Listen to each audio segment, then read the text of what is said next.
पौने 7 का ध्यान रखना। नमो हरिहंताणं नमो सिद्धाणं नमो हरियाणं नमो उच्चारणं नमो सर्वसाधु। बोले पंचपरमेष्टि भगवान की जगत पूज्य गुरु विद्यासागर जी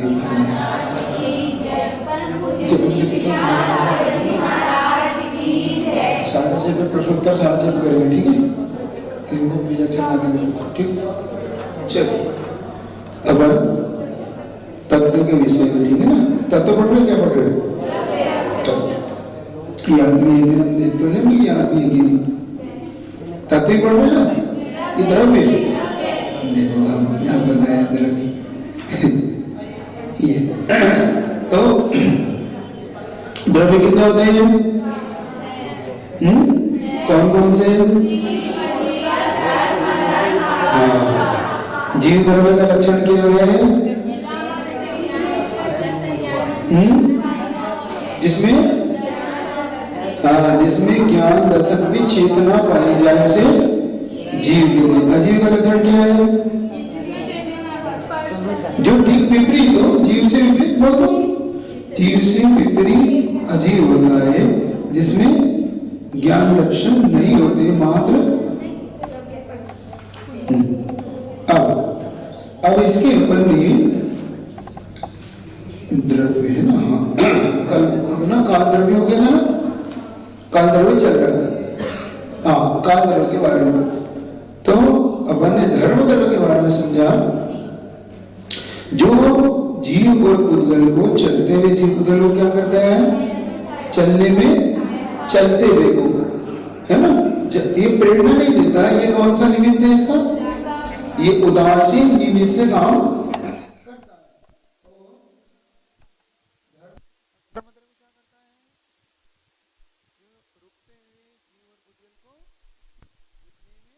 सहायता करता है उदासीन निमित्त से। इसका उदाहरण क्या दिया था?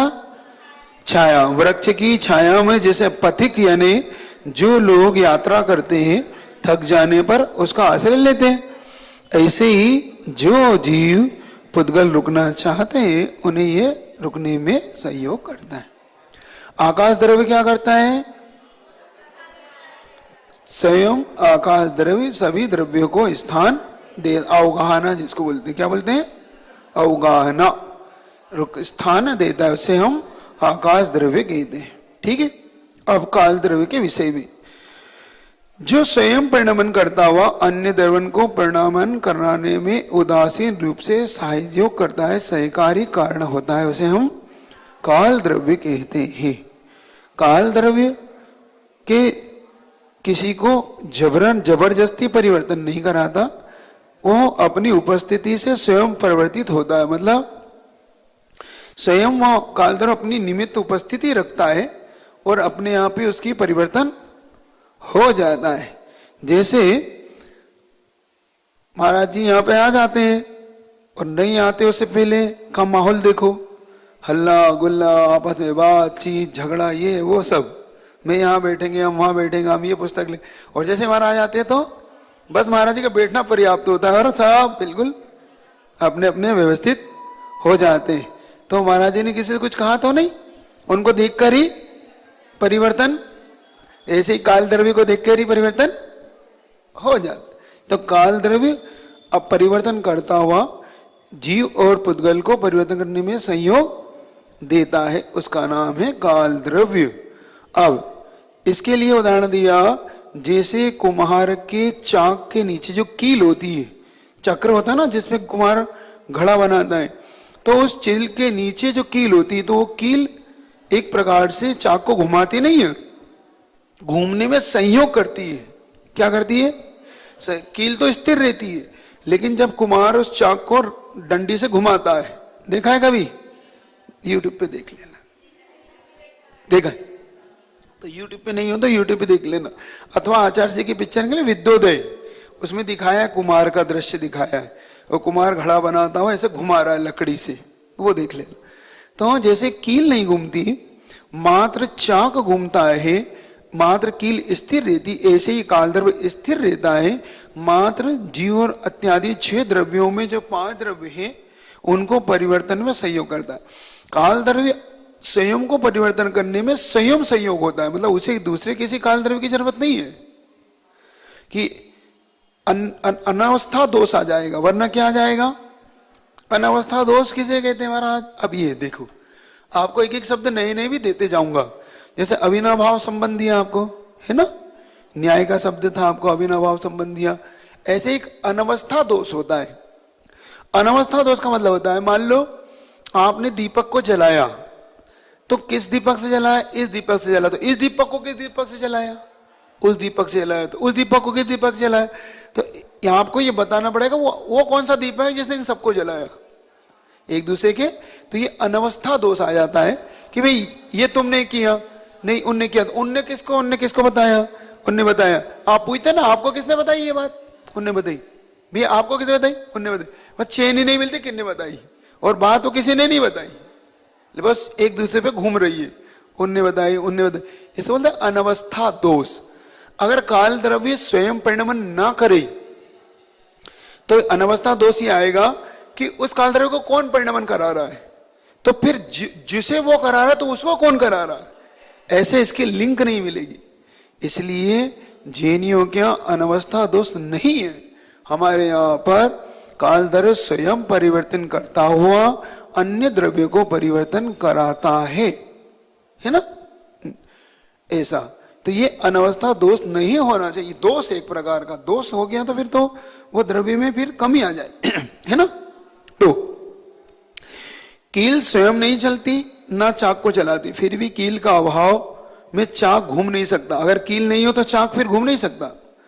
जैसे आपको अगर नहीं समझ में आ रहा तो एक और उदाहरण, आपने 2 व्हीलर 4 व्हीलर तो देखी होगी, अब तो ये तो देखी होगी। उस दोनों पहियों के बीच में कील होती, बीच में सरिया सा होता, देखा आपने? जो दोनों पहियों में लगा होता है, वो घूमता है क्या? नहीं, वो नहीं घूमता। पहिए घूमते, इंजन उन्हें धक्का देके घुमाता है।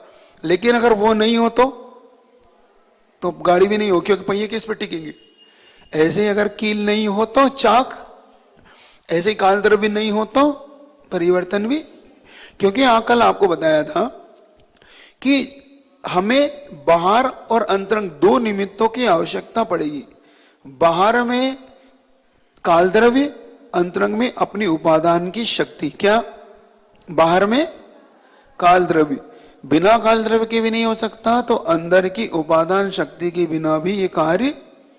आपको उदाहरण दिया था पुस्तक में ज्ञान नहीं होता, ज्ञान जीव के अंदर होता है, लेकिन जीव उस ज्ञान को उस संकेत से पकड़ता है। किससे? पुस्तक में संकेत है। क्या है ये? संकेत है शब्दों के। अलग अलग अगर प्रांत में जाएंगे तो महाराष्ट्र में अलग संकेत होंगे, कर्नाटक में अलग संकेत होंगे, गुजरात के अलग संकेत होंगे, और मध्य प्रदेश के अलग होंगे, यूपी की कुछ अलग लिखाई होगी। तो इससे पता पड़ता है कि ये एक प्रकार के संकेत हैं, ये ज्ञान नहीं है। हम उपचार से इन्हें ज्ञान कहते हैं। किससे कहते हैं? क्योंकि कल बताया था आपको, कारण में कार्य का उपचार कर देना, कारण को ही कार्य कह देना। तो इसको ही हम जिनवाणी कह देते हैं, इसको हम सरस्वती कहते हैं। इसलिए कहते हैं कि ये अपने लिए उपकारी है, और उपकारी का उपकार मानना चाहिए। अगर हम इसकी उपेक्षा करेंगे तो हम उस ज्ञान की उपेक्षा कर देंगे। नहीं, इसमें क्या रखा है, तो कागज है, ये तो शब्द है, ऐसा नहीं बोलना कभी। इसलिए जैन दर्शन में इसके प्रति भी नमोस्तु किया जाता है, प्रणाम किया जाता है। जैसे प्रतिमा है, प्रतिमा भगवान तो नहीं है, लेकिन हमारी उसमें श्रद्धा है कि नहीं? तो हमारी श्रद्धा के भगवान है वो, हमारी उसमें विश्वास है कि ये हमारे भगवान है। और ये भगवान जब विश्वास हो जाता है तो वास्तव में वो भगवान जैसा ही कार्य करने लग जाते हैं। जैसे कल्याण मंदिर स्तोत्र में बताया ना उन्हें, कल्याण मंदिर स्तोत्र में एक बहुत अच्छा एक श्लोक दिया महाराज ने। हे भगवान, आपको जो अपने मन में बसा लेता है, मतलब भगवान को जो अपने मन में बसा लेता है, वो भगवान जैसे ही प्रभावक हो जाता है। क्या? आपको जो अपने भक्त अपने मन में बसा लेता है वो भी भगवान जैसा प्रभावक हो जाता है। जैसे जल को भी व्यक्ति अमृत मान के अगर पी ले तो वो अमृत का काम करने लग जाता है। क्या जल को भी अगर अमृत मान के कि अमृत ही है तो वो जल भी अमृत का कार्य करने लग जाता है। तो जब जल भी अमृत का कार्य लग जाता है, जब उसे अमृत मान के पीते हैं तो जो लोग भगवान को अपने हृदय में बांध लेता है तो भगवान इसमें आश्चर्य क्या है कि वो भी आपका जैसा प्रभावक हो जाता है। कितना अच्छा दृष्टांत, नहीं है? इसीलिए जैसे भगवान को हम आस्था से श्रद्धा से समझते हैं कि हमारे विश्वास है इनमें, इनके प्रति, उससे हमारा विश्वास बढ़ता है। ऐसे ही जब हम जिनवाणी में इन शब्दों के प्रति नहीं यही दिव्य ध्वनि है, यही जिनवाणी है, यही ज्ञान है, तो हमारा ज्ञान बढ़ता है। इसलिए तो इसकी उपेक्षा नहीं करना कभी कि नहीं ये तो संकेत है, महाराज ने तो हमें संकेत बताया था, इसमें क्या नहीं। संकेत इसलिए बता रहा हूं कि ज्ञान जीव के स्वभाव है, पुद्गल का स्वभाव नहीं है, और ये तो पुद्गल है। लेकिन इसकी उपेक्षा भी नहीं करना, इसकी विनय करो, इसके प्रति हाथ जोड़ो कि नहीं इससे हमें ज्ञान प्राप्त हुआ, ये हमारा उपकारी है। जैसे अपन ने ज्ञानावरणी कर्म के बंध में समझा था कि जैसे गुरु का नाम छिपाना, जैसे पुस्तक को फाड़ना, इसे ज्ञानावरणी कर्म का बंद होता है। क्यों होता है? क्योंकि आपने उस उपकारी की उपेक्षा कर दी। जब एक छोटा सा भी उपकार करने वाले का उपकार मानते हैं तो इनका उपकार मानना चाहिए, ठीक है ना? ऐसा तो ऐसे ही काल द्रव्य भी हमारे लिए उदासीन रूप से सहयोग करता है। इसी का और दूसरा उदाहरण दिया महाराज ने, जैसे पंखे में हैंडल जो सीलिंग पे होता है ना, सीलिंग फैन, उसमें एक हैंडल कड़ा होता है, कड़ा उसके अंदर टांग देते हैं पंखे को, है ना? तो स्वयं नहीं चलता ना ना वो पंखे को चलाता है, किंतु उसके बिना पंखा चलता नहीं। मतलब अगर हैंडल नहीं लगाओ नीचे रख दो तो नहीं घूमेगा, वो घूमने में सहयोग करता है। ऐसे उदासीन, अमूढ़, संवेदना सुन और लोकव्यापी। काल द्रव्य कैसा है? उदासीन। उदासीन का मतलब किसी को प्रेरणा नहीं देता। आप परिवर्तन कर रहे हैं तो मात्र सहयोग करता है।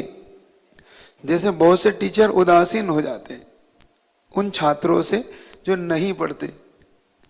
पढ़ना तो पढ़ लो, नहीं पढ़ना तो कोई बात नहीं, बस आप परेशान ना करें, मस्ती ना करें। कहते ना टीचर लोग होते हैं क्लास में, क्या करते हैं वो जो उधम खोरी होते हैं छात्र, जो थोड़े से उधम करने वाले छात्र होते हैं ना, उद्यम नहीं करते, वो उधम करते, मेहनत नहीं करते। तो वो क्या करते हैं?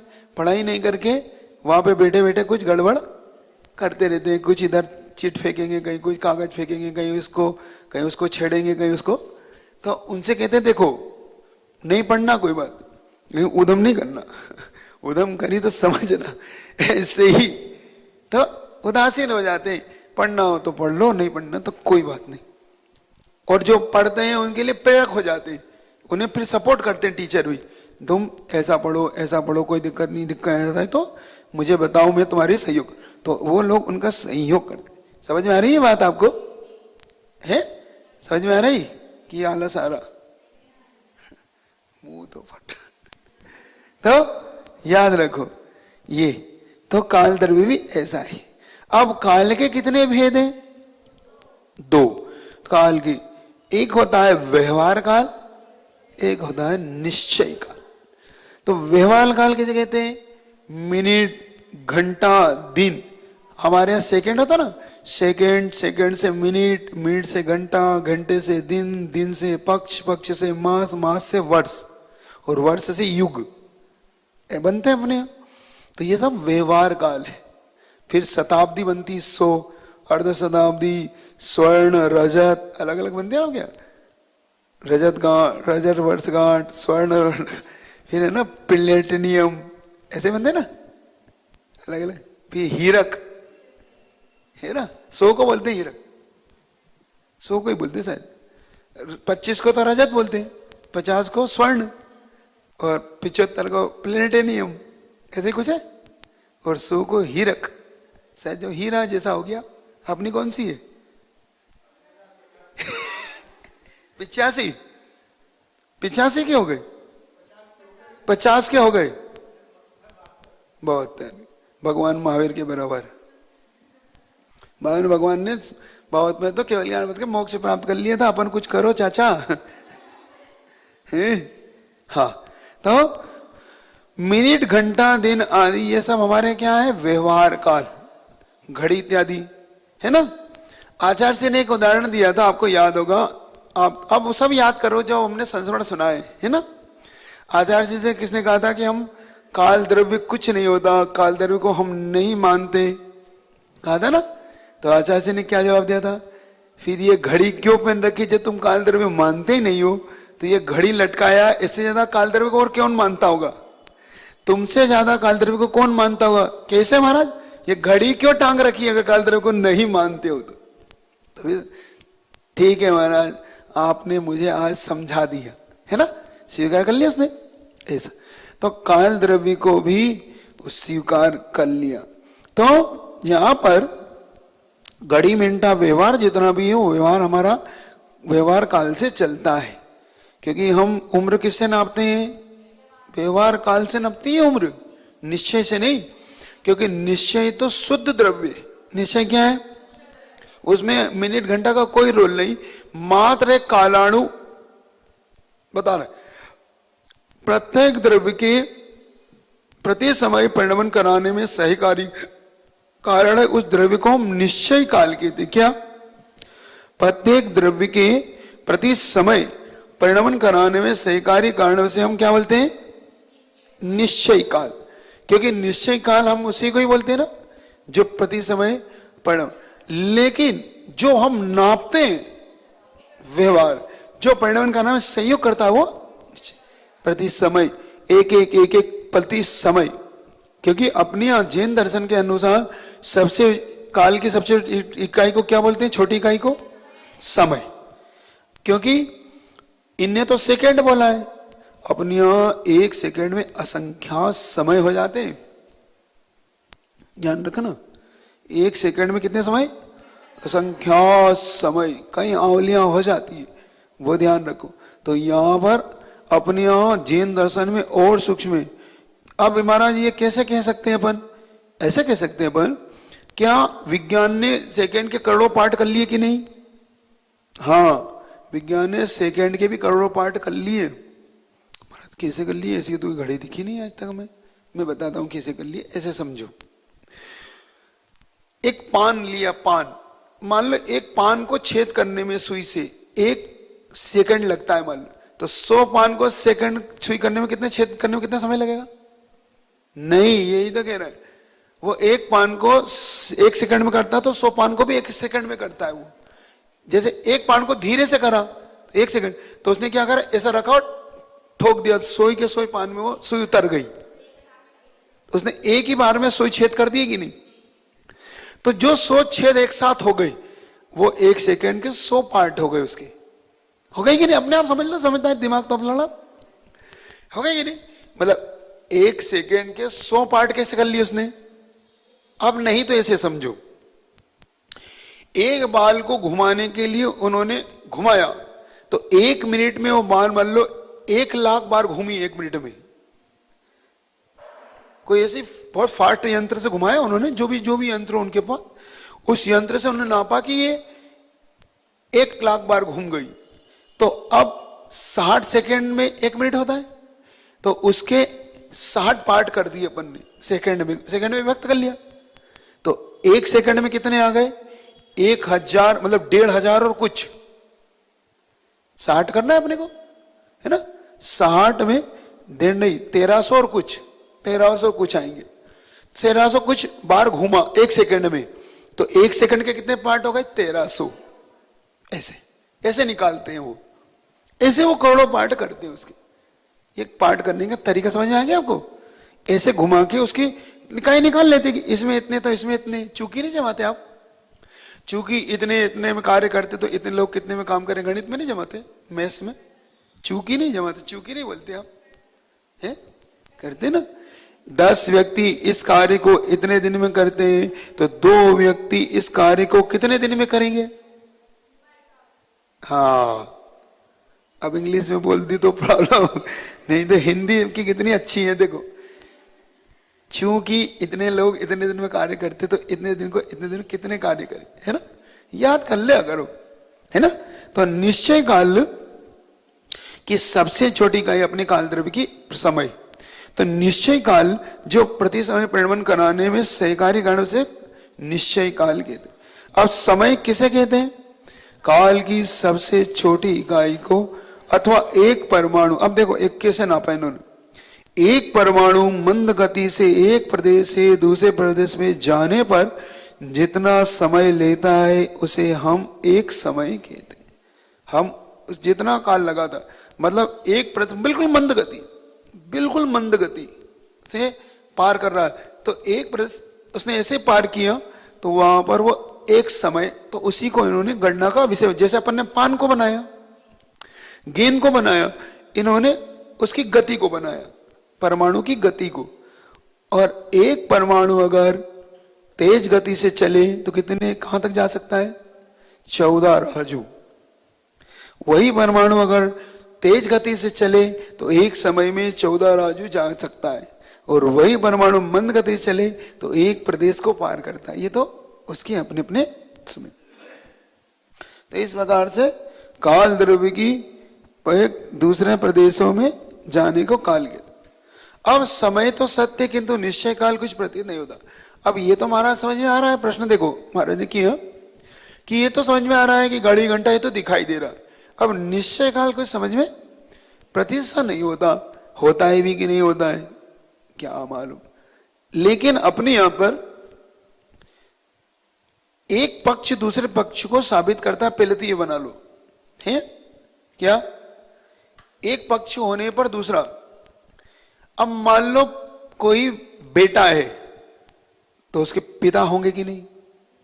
भले वो पिता दिखे चाहे मत दिखो, संसार में हो चाहे मत हो, आप उस बेटे को देख के निश्चिंत क्या कहते हो? इसका पिता होगा, क्योंकि माता पिता के बिना ये उत्पन्न नहीं हो सकता। ये आप बिल्कुल बेफिक्र होके कह देते हो, अरे तुमने देखा माता पिता को? नहीं देखा तो क्या हुआ? इसकी उत्पत्ति बता रही कि बिना माता पिता के नहीं हो सकता। जैसे मोक्ष आपने देखा, कितने लोग को मोक्ष देखा? मोक्ष पे विश्वास है आपको? है। क्यों विश्वास जब आपने देखा ही नहीं? तो शास्त्रों में झूठा लिख दिया हो तो, किसी ने फेक लिख दिया हो तो, मान लो अब मैं, आपने पढ़ा और मैं कल से लिख जाऊं कि मोक्ष नहीं होता, तो आप मान लोगे? क्योंकि एक शास्त्र में लिखा था है, दूसरे शास्त्र में मोक्ष नाम की कोई तत्व नहीं होता, तो क्या आप मान लोगे?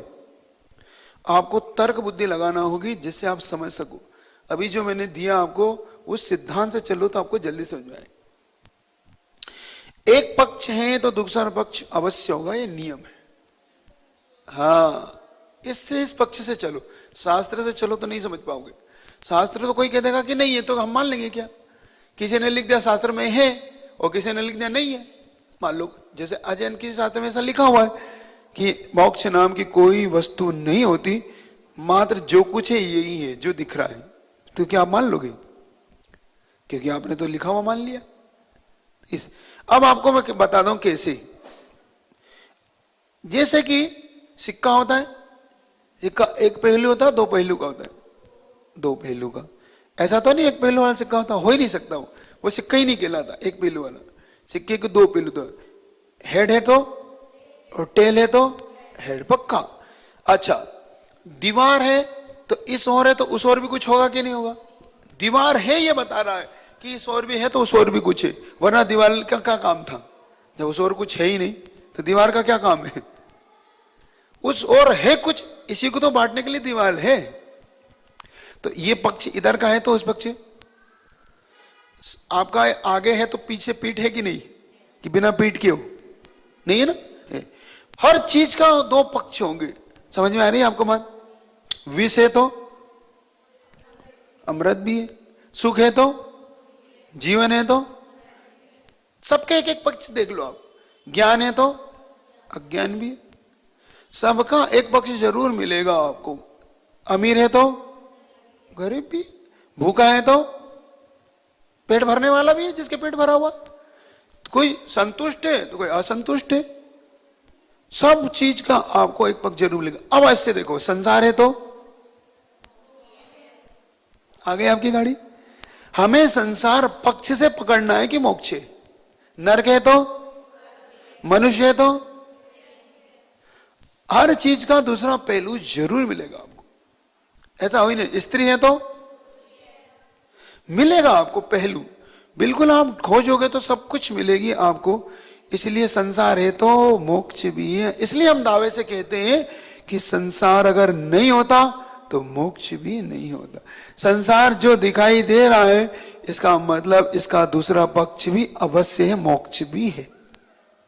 यदि अब आ गया मोक्ष अपने को, इससे हमने पकड़ा कि मोक्ष नाम का तत्व होता है, क्योंकि संसार तत्व है तो मोक्ष तत्व भी है। संसार तत्व कौन सा होता है?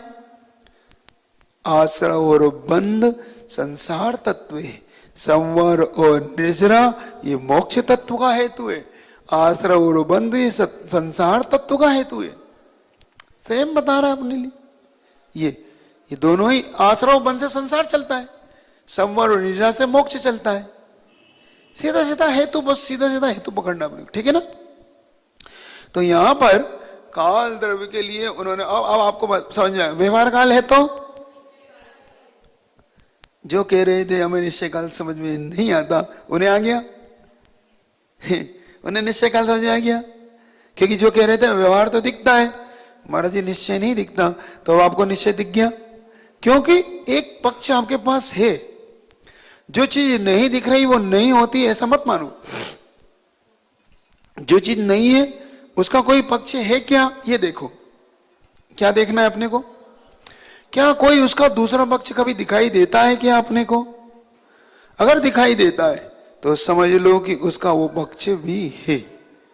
दोनों ही पक्ष नहीं दिखाई देते तो फिर विचारनी बात हो जाती है कि भैया तो अब थोड़ा सा सोचना पड़ेगा, होता है कि नहीं होता है। तो यदि समय ही समय मानते हैं तो शाश्वत नहीं है, वो उत्पन्न होता है, दूसरे क्षण नष्ट होता है। होता है कि नहीं होता? एक क्षण बीतता है, वो समय गया, अगला क्षण आ गया। अतः समय पर्याय सिद्ध हो गई, क्योंकि समय की पर्याय हमें दिख रही है। सेकंड समाप्त हो तो मिनट हुआ, मिनट समाप्त हो तो घंटा बना, घंटा समाप्त हो तो दिन बना, दिन समाप्त हो तो पक्ष बना, पक्ष समाप्त हो तो मास बने, ऐसे बन रहे। तो इसका मतलब एक एक पर्याय नष्ट हो रही है। वह समय नामक पर्याय जिस द्रव्य की है, अब ये पर्याय किसकी होगी? किसी द्रव्य की तो होगी कि बिना द्रव्य के पर्याय निकलती है क्या? नहीं। जो पर्याय निकल रही है वो निश्चय काल रूपी द्रव्य की, वह द्रव्य का नाम है निश्चय काल। क्या है उसका नाम? जिसको हम बोलते हैं कालाणु। क्या बोलते हैं उसे हम? ये समझने वाली बात है, थोड़ा बहुत दिमाग पे जोर देके इसको करना याद। आपको ये पक्ष याद रहना चाहिए। क्या याद रहना चाहिए? ये पक्ष याद रखना कि कोई चीज का कोई दूसरा पहलू है कि नहीं। यहीं से आपके सामने सारी बातें बनती चली जाएंगी।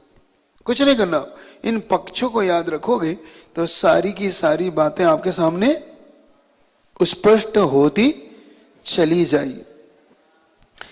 अब बता रहे हैं प्रत्येक द्रव्य की संख्या और प्रदेश कितने होते। अब देखो, पहले जीव द्रव्य के संख्या। जीव द्रव्य अनंता अनंत कितने हैं? और एक जीव असंख्यात प्रदेशी। एक जीव के प्रदेश कितने हैं? जीव द्रव्य अनंत अनंत हैं, लेकिन एक जीव के प्रदेश कितने हैं? असंख्यात प्रदेशी हैं। पुद्गल द्रव्य अनंत अनंत है, किंतु जीव द्रव्य से अनंत गुणे हैं। दोनों की संख्या अनंत अनंत। क्या है? दोनों की संख्या दोनों की अनंत अनंत है, लेकिन अगर हम जीव द्रव्य से पुद्गल द्रव्य की संख्या देखें तो वो उससे जीव द्रव्य से अनंत गुणे है। महाराज जी समझ में नहीं आया ये अनंत अनंत क्या? अब आपको बता दूं क्या। दो व्यक्ति करोड़पति हैं, ठीक है? एक के पास 1 करोड़ है तो करोड़पति है कि नहीं? और एक के पास 99 करोड़ है तो वो करोड़पति है कि नहीं? दोनों को आप करोड़पति बोलेंगे, कुछ और कुछ बोलेंगे? एक के पास 1 करोड़ रुपया है तो वो करोड़पति है कि नहीं? एक के पास 99 करोड़ रुपया है तो वो करोड़पति है कि नहीं? लेकिन जब दोनों में अंतर ढूंढेंगे तो करोड़पति होते हुए भी ये 99 गुना इससे बढ़ा हुआ है। कितना गुना? क्योंकि इसके पास एक गुना है तो इसके पास 99 गुना है, इससे 99 गुना ज्यादा करोड़ रुपया इसके पास है। इसलिए दोनों करोड़पति होते हुए भी दोनों में कहलाने की संख्या तो करोड़ है, लेकिन जीव द्रव्य अनंत है, तो इससे अनंता अनंत गुना, और संख्या दोनों की क्या है? अनंत।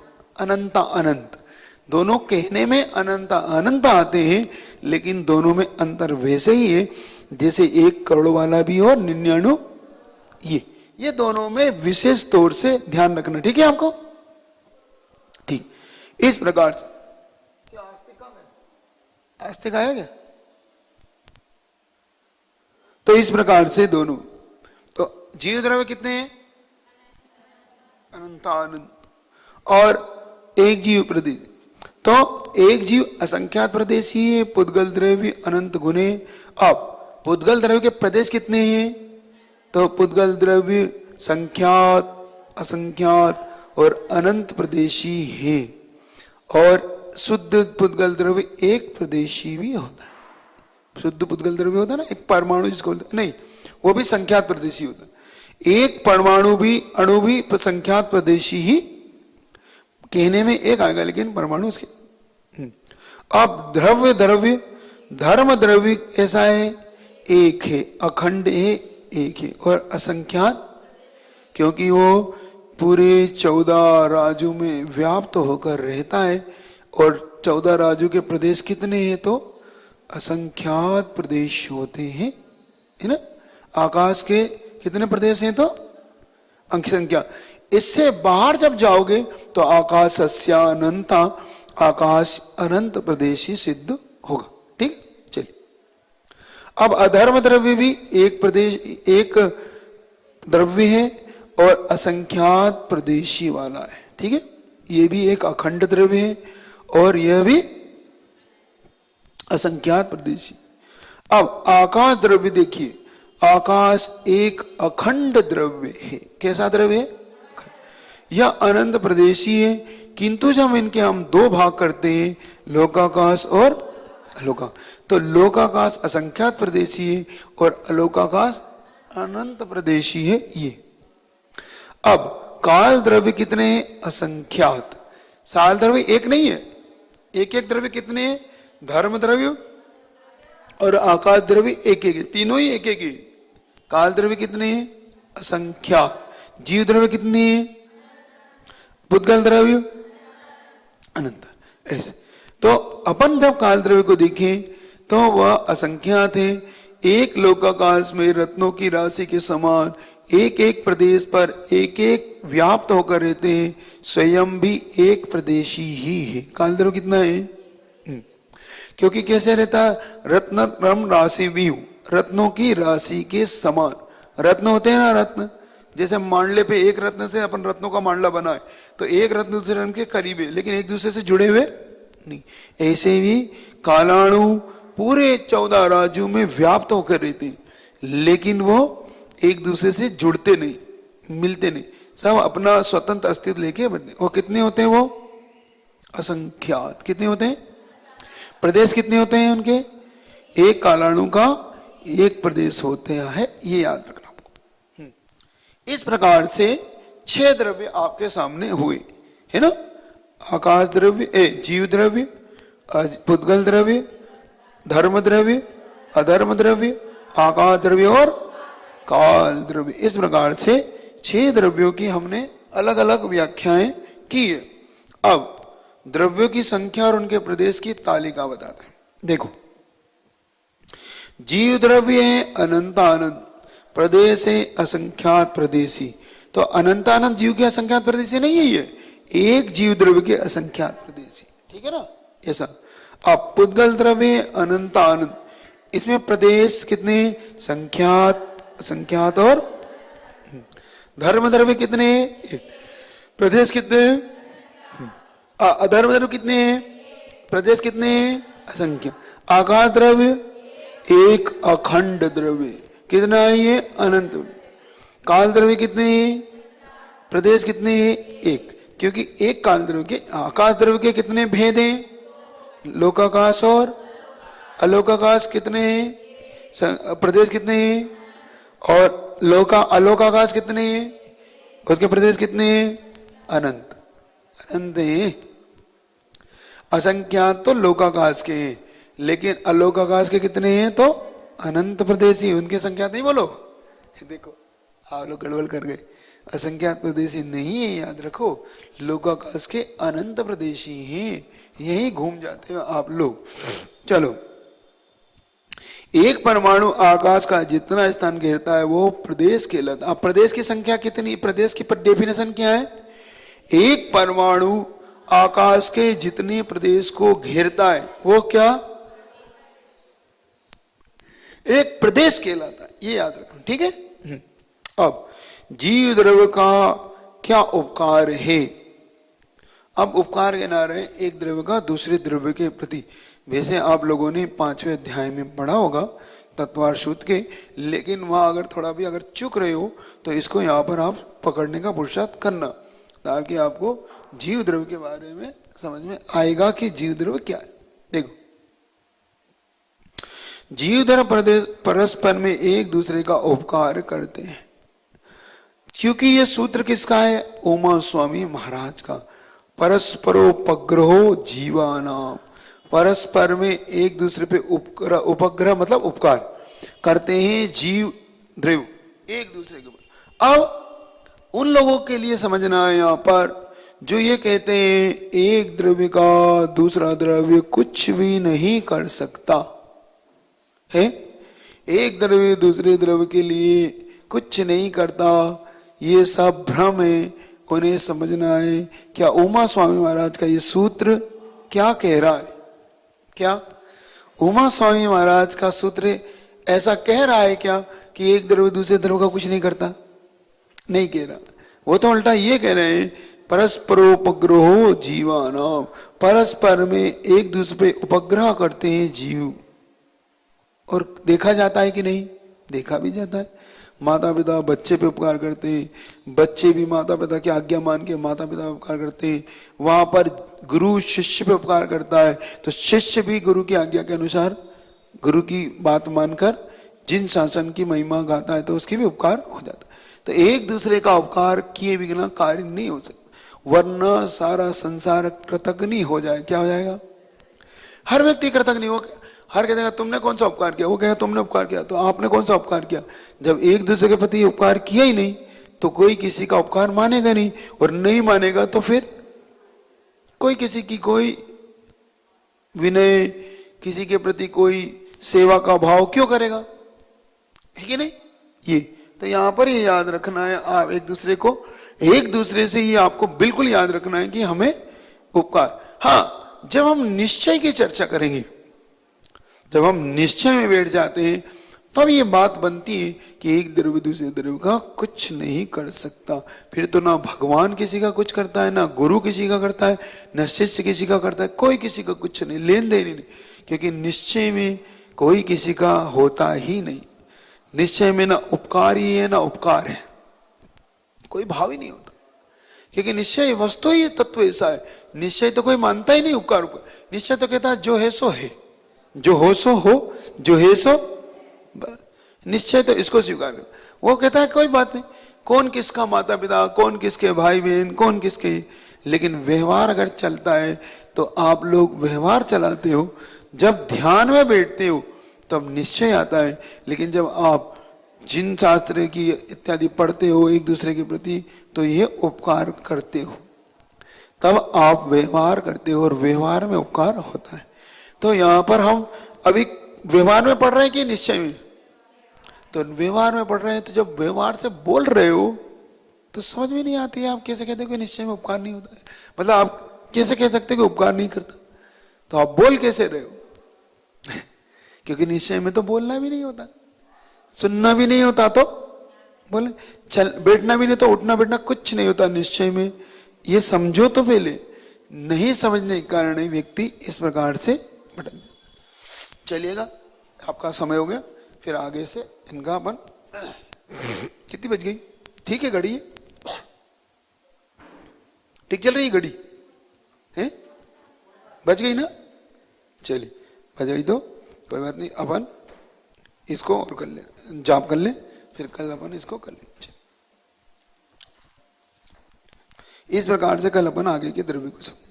चलिए ओ सीधे बैठिए, माला फेर रहे हैं। आप सबको कल कितने बजे आना है? हाँ 6:45 पे आ जाओ, 7 बजे से यहाँ विधान आपकी शुद्धि उद्धि होकर शुरू हो जाएगा, ठीक है ना। तो जल्दी उठना पड़ेगा ना, कुछ लोग थोड़ा सा लेट उठते हैं, उनको जल्दी उठना। और जो आपकी ड्रेस कोड है उसी ड्रेस कोड में आना, ऐसा नहीं कि रखने के लिए थोड़ी दी है।